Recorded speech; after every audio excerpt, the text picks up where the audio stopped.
welcome to Kinship Cafe. I'm your host, Jim Jones. So glad you could join us today. And we are continuing our journey through the Tao Te Ching.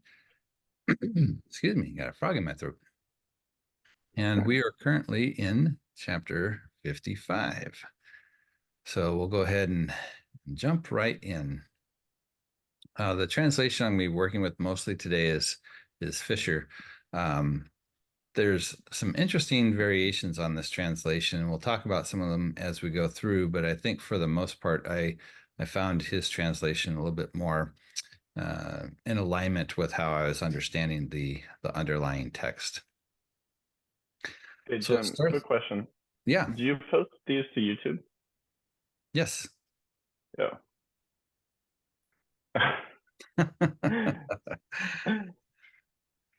So starts off, those who embody virtuosity, and this is again actually a translation for Da, as in Daodejing. So those who embody virtuosity vigorously are comparable to infants. So a couple things just to keep us oriented in terms of the nature of Da and how does that fit into the bigger picture. So Tao we have talked about as the patterns that can be observed in reality, how things unfold. So we might refer to them like even like the laws of physics kind of an idea, right? There's things that happen you don't really have any control over. It's just the way they work, things like gravity and so forth. And so Da is referring to what those patterns actually, I don't want to say materialize as, but how they actually unfold. So if we look at, for example, a tree, we can see and recognize all the patterns that are involved in how that tree kind of comes together and how it grows. And we would say that's an example of Da. It's like we could even talk about it in terms of like nature. It's just the way that things actually unfold. And so for the Taoists, there's a concern about Da in the sense of how do we embody Da, and the unique concern for humans versus the rest of what we see out in nature is that we have our minds that allow us to conceive of doing things contrary. Not that we can actually do anything contrary to nature, but we can attempt to, and that's of course going to lead to different types of suffering and so forth. So there's kind of two different directions that this can be tackled as well. So on one hand, it can be that Da is then seen as almost like a virtue. And here we see tending towards that translation when it talks about virtuosity. And that can almost become something that you strive after. And the Taoists are critical of this idea that it's something that you can attain by striving to become it. They would argue it's actually what happens when you stop striving and you just act naturally. So this would be kind of the competing ideas of how Da was understood at this point. And here it's interesting because it's saying that those who embody Da, who are demonstrating that naturalism vigorously, are comparable to infants. So vigorously is interesting because it's not simply a passiveness. It's not simply just don't do anything and whatever happens happens. There's some type of activity that can also be understood with this. It's not really talking about a pacifism in the sense of not doing anything, but also that what we've seen a couple of times previously, that the model that gets brought up is the idea of an infant, not in the sense that it's suggesting that we need to be infantile, but in the sense that as a new baby, you haven't yet been encumbered by the different things that can be hoisted upon us from culture, the different ideas and value systems and things that we're taught that we're supposed to be chasing after, or the ways that we're supposed to do things. The infant is still acting very much from a natural perspective. And that is the idea that they're getting at with looking to the infant as kind of that example. The other thing that's very interesting here is we tend to think about, okay, how do we gain wisdom, frequently there's this image of the old sage that's got all the answers that you go to. Here is very much reversed, right? It's the infant that's being held up as the exemplar here, as opposed to the old wise sage. Maybe I'll just pause for a minute and see if you guys have any thoughts about this opening line. It reminds me of things that Jesus said. Like, I mean, they're not coming verbatim to my mind, but things like if you become as innocent as this child, you will enter the kingdom of heaven. Like things kind of in that nature. It's really interesting to me. Yeah. Yeah, and I'd like that's to another, actually pull it up. yeah, it's another aspect we could think of when we're thinking about infants, is this idea of innocence, right? So we have a thought that somehow innocence is something that's kind of lost over time. I think in the biblical sense, it's also kind of a trust thing too. A trust? Yeah. Yeah. Mm-hmm. Expand on that a little bit. Well, I think, I think as we become more jaded, we lose that basic, fundamental, essential trust. Got you. So when you're a little kid, you're in the car, you don't really care where you're going. You just know mom and dad are taking you where you're supposed to go. But we outgrow that. Yeah, I definitely would see that as well. This idea that the infant is much more trusting, maybe not just even of the caregivers, but maybe of the environment in general too. Right. Yeah. Yeah, there's a lot of interesting ways we can think about the human in its initial state, as a newborn baby, its capacity to learn and how quickly it learns, and just soaking up everything around it. There's a lot of interesting attributes we could explore. So where it goes from here then is rather interesting.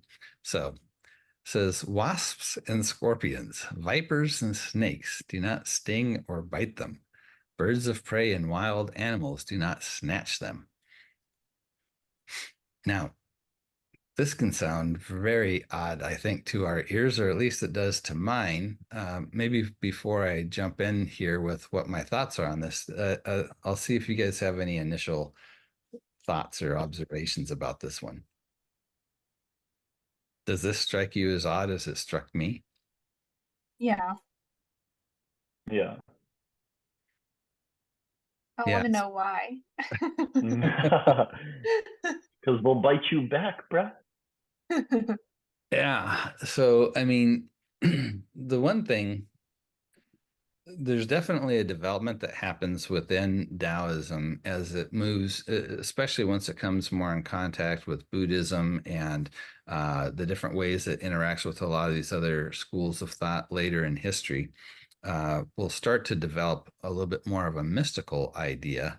And there's all kinds of interesting things that are pretty far removed from this initial philosophical perspective, but they try to chase aspects of immortality, and by immortality they're thinking like physical immortality, and there's quests for the elixir of life and a bunch of other types of techniques you could do to actually live great periods of time.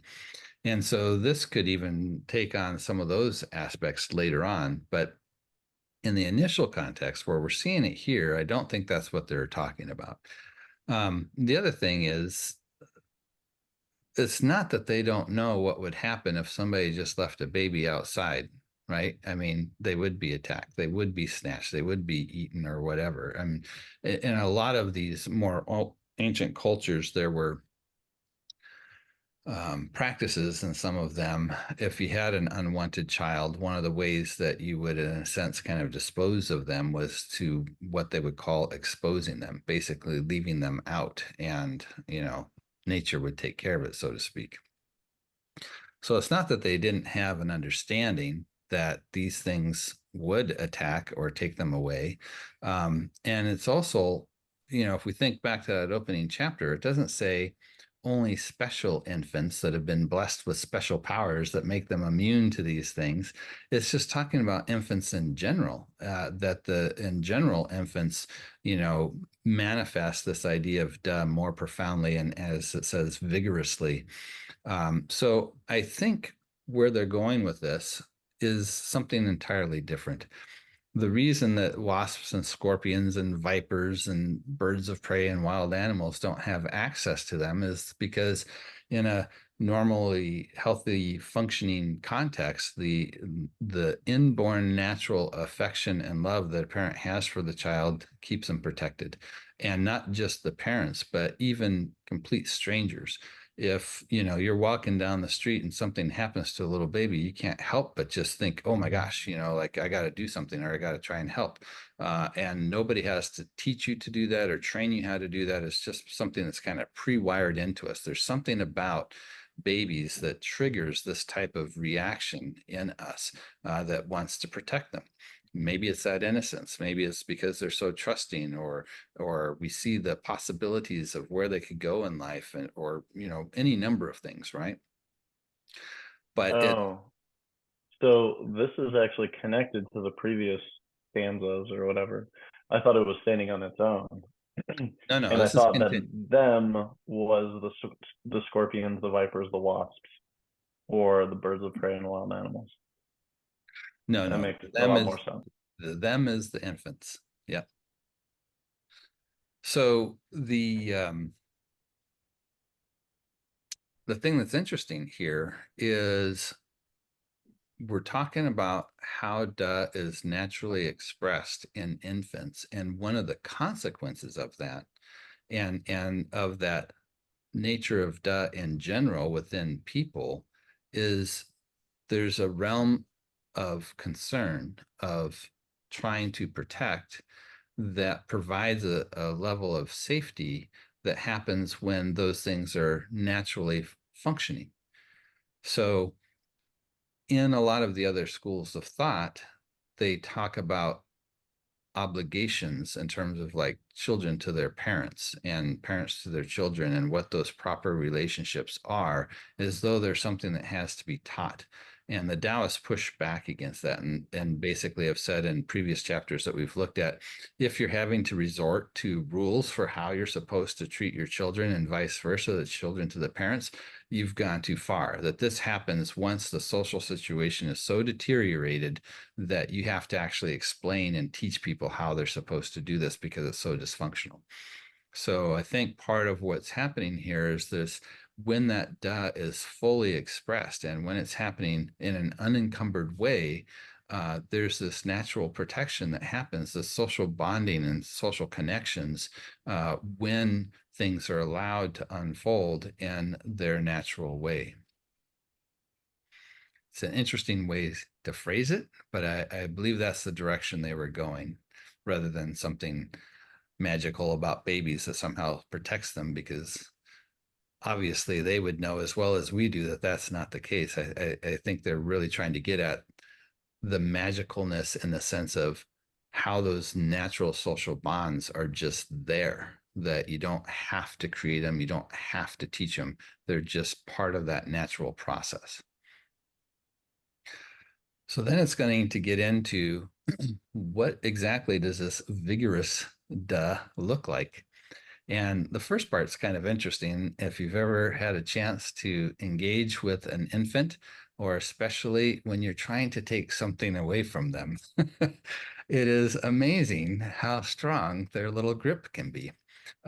So here it says their bones are supple and their sinews are flexible, but their grip is firm. So they're just, they're not strong little babies, but somehow they can hold on to stuff. And it's like, wow, how do they do that? So especially if they get a hold of your hair. Oh yeah, yeah, that's a fun one, right? So this would be an aspect of that vigorousness. It's also interesting in thinking about a lot of the martial arts that have as their background a lot of Taoist thinking. There's also this idea of kind of like this relaxed and supple nature that you're trying to achieve rather than being forced and rigid. But yet there's a lot that can be done even in that supple state in terms of how the martial arts work. And I imagine some of these things pass through into that. But definitely we're looking now at how is that infant vigorous in their now the next couple are going to be a little bit more interesting, and if there's any small children in the audience, parents, be warned. Just kidding, but it is kind of interesting. They are unaware of the union of female and male, but their genitals stir. This is the utmost of essentialness. And I will tell you, there are some very interesting translations of this line that are a little bit more graphic. But it is getting to the idea here that there's this, again, these natural states that don't have to be taught. They're not, chasing after these lustful images. They don't have things that they've been exposed to, but yet they're clearly functioning. Their body does the things that the body does, just in a very natural state. And they would have seen this as part of that vitality. And then another fun one, they cry all day without getting hoarse. And that is kind of interesting. If you think about trying to talk all day, or if you were screaming all day, we would definitely start to feel hoarse. But somehow they're able to just keep the volume up and keep it going for hours, and it doesn't seem to ever become a problem for them.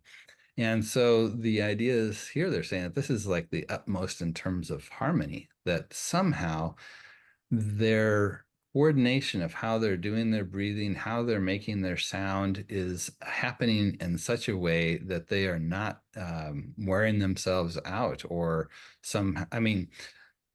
as somebody who's had children, there is a point where it feels like they cry themselves to sleep or something like that. But the point is that they clearly have a fair amount of vitality in this respect, and it's seen as something, as an example of how that harmony between, body and activity can function. So before I go on from here, I'll see if there's any thoughts or comments about these three different aspects of that vitality, the grip, and I don't know what we'll call the second one, the stirring or the crying, and how that plays out. Everybody's good? All right. So we're counting on you to figure this one out for us, Jim. Well, I don't know that, I think it's fairly straightforward, which is maybe why there isn't a lot in the way of questions, that these are just observations of the baby, right? That the infant still has all this vitality, this energy, this vigorousness that's a part of who they are as an infant. And this is seen as really fully representing that natural state, which I think is also key, again, to point out that natural state isn't a do nothing state. It's actively involved. It's actively engaged. And this is sometimes Taoism is seen as a very do nothing, think nothing type of an approach to life. And I think this really pushes back against that if we're truly mirroring these natural patterns in life and we're in harmony with that, it translates into a vitality of an engagement in life, not simply a passively watching life.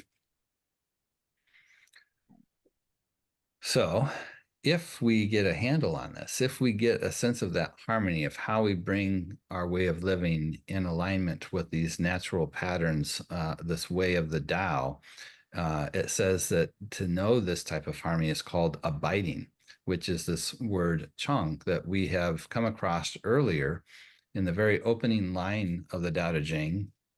It says the Tao that can be followed is not the constant Tao, or it's using that word chong there. And again, this idea of constant or abiding isn't the idea of permanence or unchangeableness. It's more about things that one of the ways we've said it before is the only thing that's constant is change, right? That the Tao that exists in terms of these patterns is going to be constantly moving. There's this whole movement back and forth in terms of yin yang, but there's also this impermanence aspect. And so coming into alignment with that, in that harmony with that, we can enter into that abiding aspect of the nature of reality as well. And then it says, and to know how to abide is called percipience. And this is an interesting term that this translator uses frequently. It has to do with our ability to perceive. So you can think of percipience as another way of talking about perception. And it has to do with seeing clearly. Sometimes this is translated as wisdom. So if we understand that harmony and we move into that way of abiding with or being in harmony with the way of Tao, that this leads to our being able to see clearly and perceive our world or have some wisdom. The actual term behind this percipience is essentially bright. The word, like, instead of dim, bright is the term that's being used here. So to kind of pull it back together, we have the idea of the infant being this example of when Da is really vigorously manifested in terms of a human. They haven't been encumbered by these cultural conditionings about how they're supposed to act, or maybe had their trust spoiled or their innocence spoiled. They're actively engaged. And because of their natural connection with other people, there's this safety that comes because of those natural bondings, social bondings that happen. And then there's this examples of how they're actively engaged, with their grip and so forth. And then it says that, looking at all of this, we can understand the idea of harmony, which is this idea of abiding, which is this idea of being able to perceive or have wisdom about the world. So then, if we continue, it says, that which overwhelms life is called ominous. So this is an interesting line to translate, because this is definitely stated in more of a negative sense, but it's interesting in the underlying text, it can also very easily be translated in the positive sense. So when we think about overwhelm life, it can also be this idea of how life is built up, or how it's expanded, or how it's improved. And doing that would be called a good omen. So the question is, why is this being looked at here in kind of this negative sense? Same thing with the next line. Consciously, and when he adds phrases or words to the text that aren't in the underlying text, he puts them in parentheses here.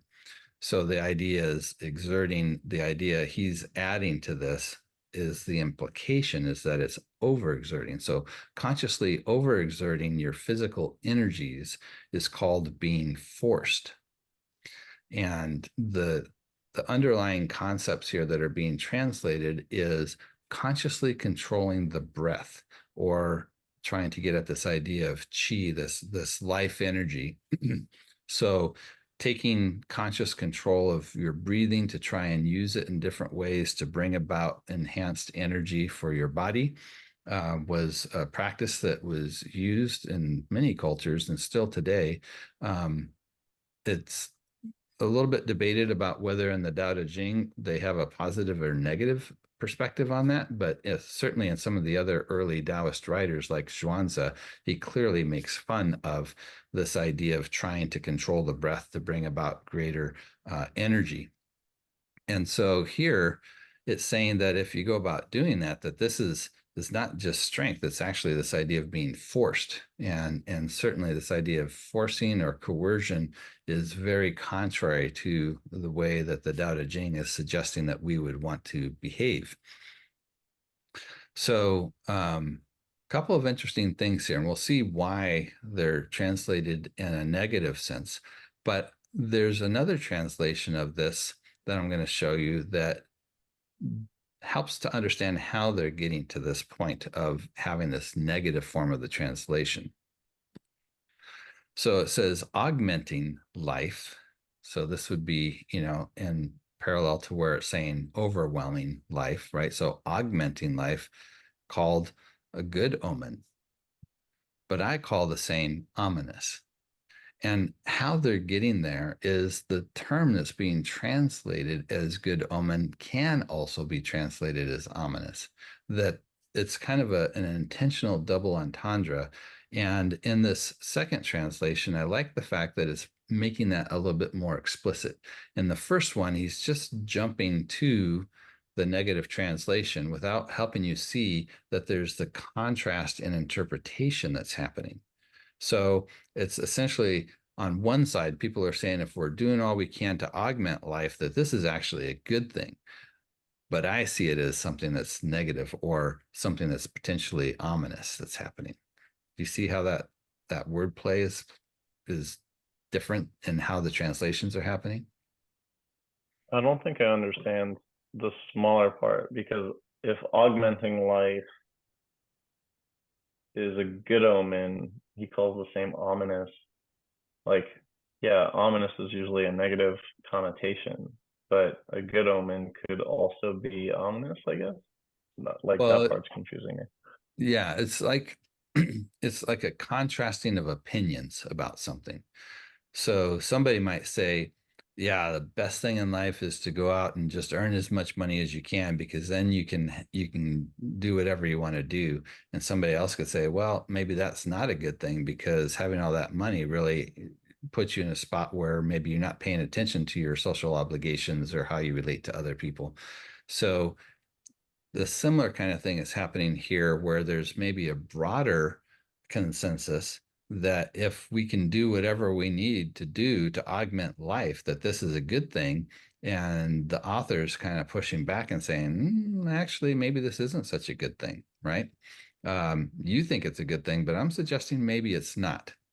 So, Is the way that I'm understanding it, at least just kind of putting it with other experiences, is that like overwhelming life would be like controlling life, right? Like exerting your dominance over life. But it's also been said that like whatever you control controls you.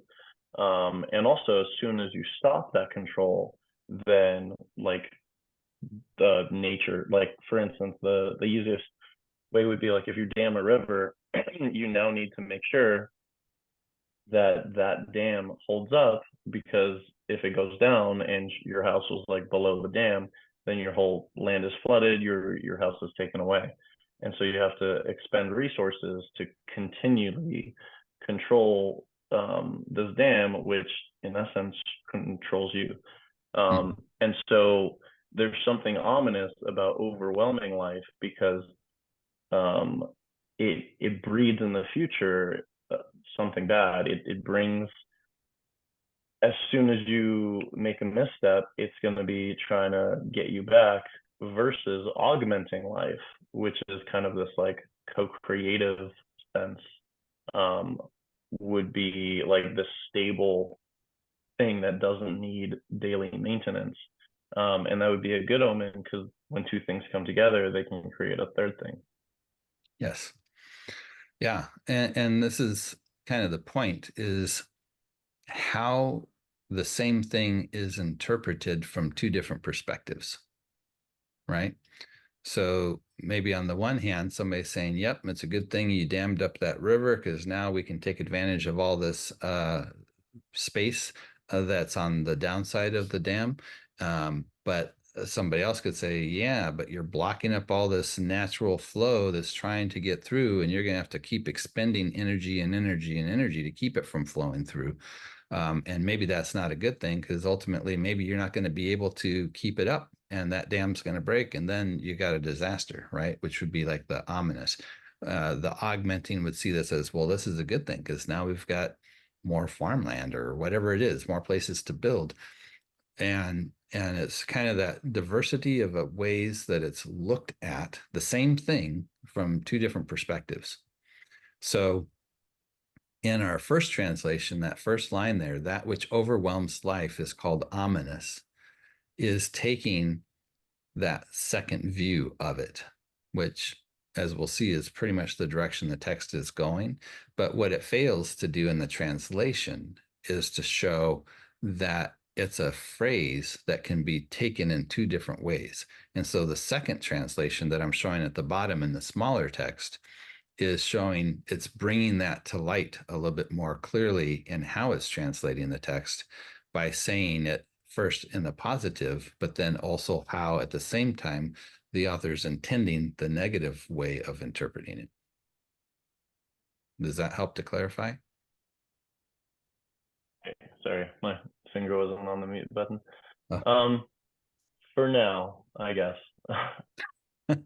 Well, let's look at the second one as well then. So in the same way, it says mind controlling vital energy. So intentionally trying to control our breath is called strong. I call the same thing strong arming, right? So with and strong arming, you can see how we're getting to that same translation here of forced. So consciously overexerting your physical energies is called being forced.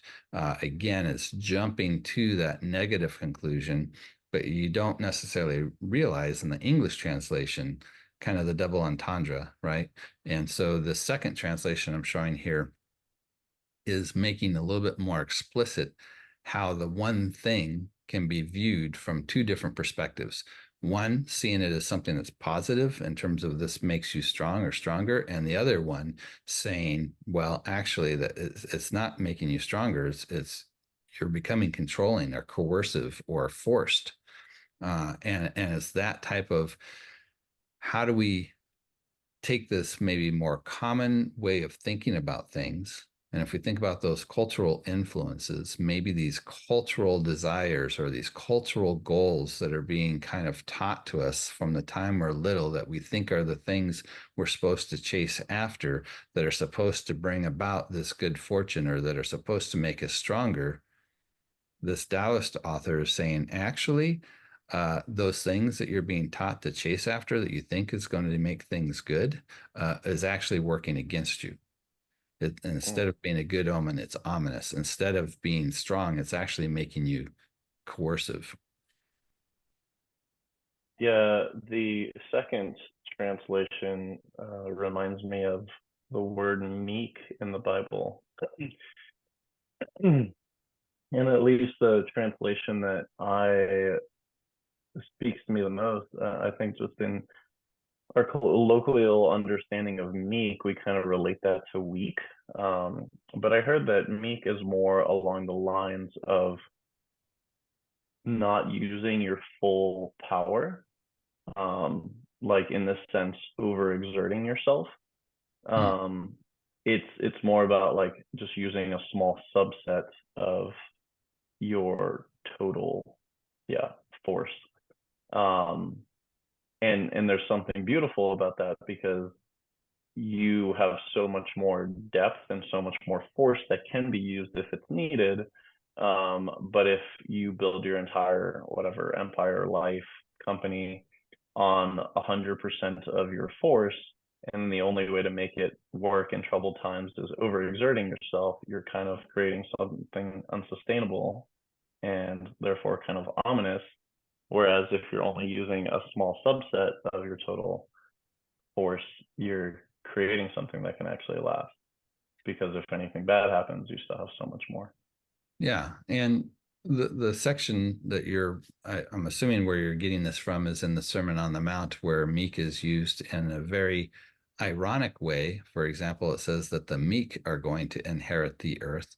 And this is a complete reversal of like the normal thinking that, well, actually, it's the ones that can actually hold on to it or enforce their way or conquer that are going to inherit the earth. And it's being turned on its head and saying, actually, Right. It's the other way around, right? And so, yeah, this would be an example of taking maybe that more popular belief or goal or value, and it's turning it upside down. Yep, you've been chasing after this stuff to augment your life, and you think that this is going to be a good thing, but it's actually setting you up for trouble. Or you think that, by cultivating this energy that's going to make you stronger, but actually it's making you, coercive. Yeah. Would be, You see? Yeah. And unstable. Yeah. Yeah. Anybody Cool. else have some thoughts on this? I think I understand it more through the second translation. The first one was kind of throwing me off. Well, the first one just kind of Yeah. jumps to the alternate conclusion without kind of stepping you through or taking you through the contrast that's being made, which is probably like if you're going to do like a one-for-one translation of the text, because the author is clearly, as we'll see in the next section, implying the negative. The first translation is closer in the sense of being what's actually in the text. The second translation, you have to add a lot more words to bring out the same idea. And this is a constant struggle you have with translation, is you can go for more of a word for word type of a translation, or you can go for more of a thought for thought translation. And the spectrum is difficult because if you want to be accurate, you're thinking about more of a word for word, but it might not be as comprehensible. Whereas if you go thought for thought, it might be easier for us to understand. However, you're much more at the mercy, if you will, of the translator actually understanding the thoughts correctly. So, yeah, it's always a balancing act that has to happen with when you're doing translations. And the easier something is to read, if it's doing more of a thought for thought, then you're definitely a little bit more at the mercy of whoever the translator is in terms of what's being communicated. Whereas sometimes if it comes across a little bit more confusing, that alerts you to the idea, oh, there's something going on here. I might need to look at this a little bit closer. So there's trade-offs, but this is why we have an opportunity to talk about and discuss and explore these ideas. So then there's a conclusion. Thus, things that are overbearing get old prematurely. And again, we can see the words that are in parentheses here are being added. So overbearing is taking, kind of like how we saw overwhelm. Overbearing can be this idea of things that are, let's say, growing faster, that get strong, like saying get old. The implication that he's bringing in here is they get old prematurely. But the text is a little bit more minimalistic, and it requires you to kind of bring a little bit more to the text in terms of how do we interpret what's being meant by these things. And so he's providing some of that, which I think makes sense with how this is going to unfold. But the idea is that if you're doing that augmenting, if you're doing that development of that breath, then you're trying to maybe build up this strength, this energy, but it's actually going to prematurely age you, right? It's kind of a little bit of the trick when you're thinking about stuff like self-help. Like you can do stuff like strength training to really help in terms of maintaining your vitality, but you can also push it to a limit where maybe you get caught up doing, steroids and other things to just really become unnaturally strong.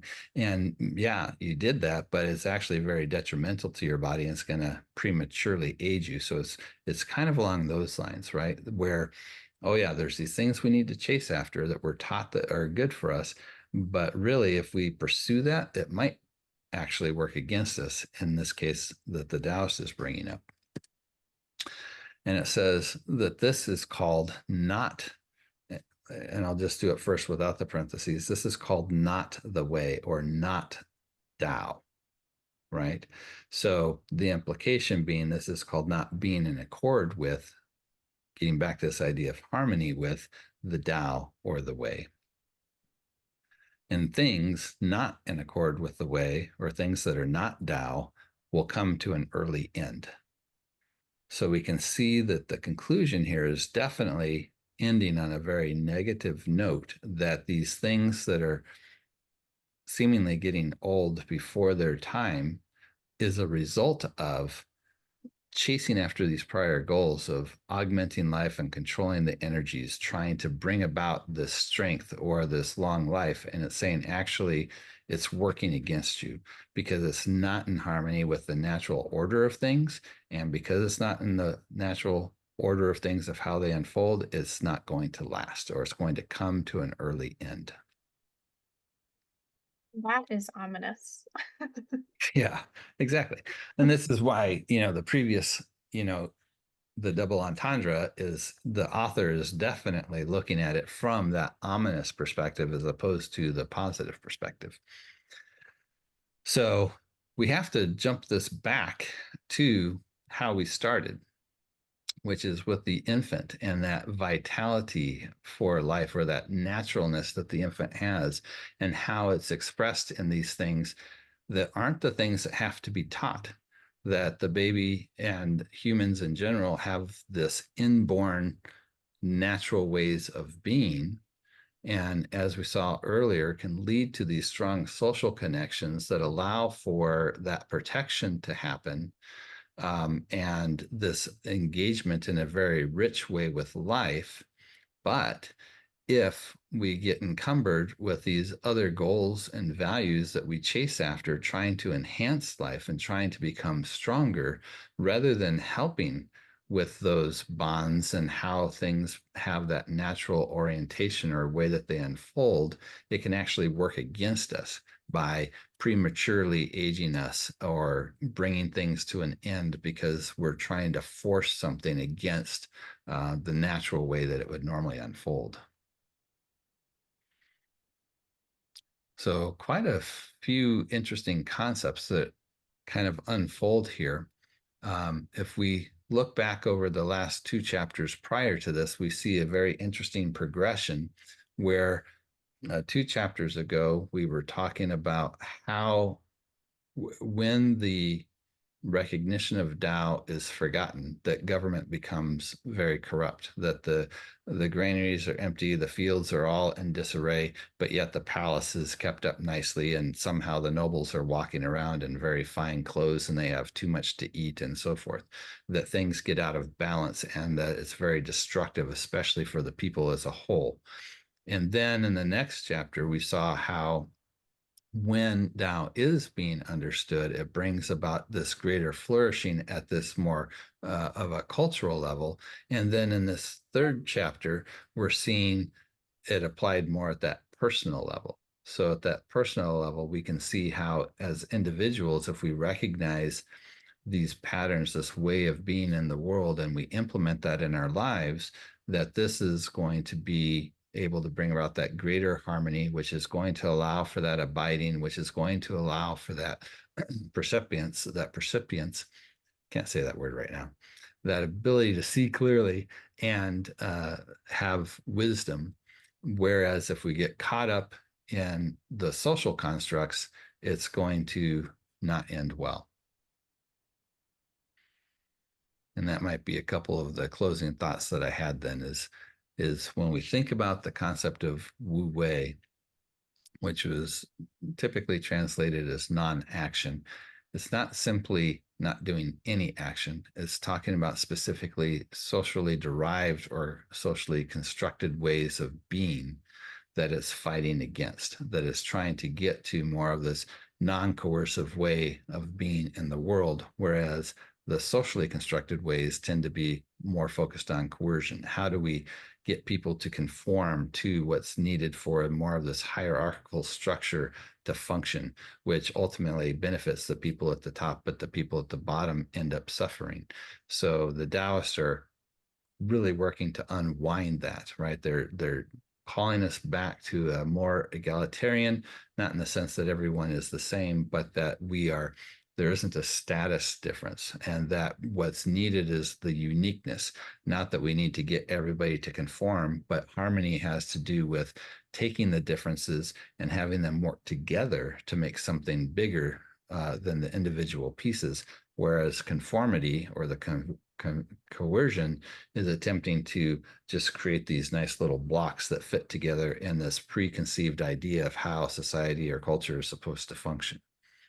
So here we're definitely seeing again this idea that we need to unlearn some of these cultural values that are driving us in a direction that's not ultimately going to end well, in order to recapture more of that natural vitality that is exemplified in the infant that hasn't been encumbered with these cultural conditionings yet. And the other aspect of this then is to nurture those natural social bonds, which is where that real safety comes from, as opposed to figuring out how do we get there by becoming stronger and trying to figure out how to live longer.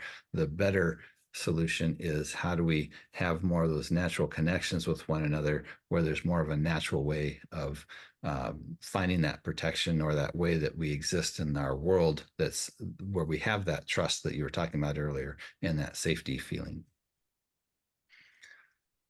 So we've got a few minutes left.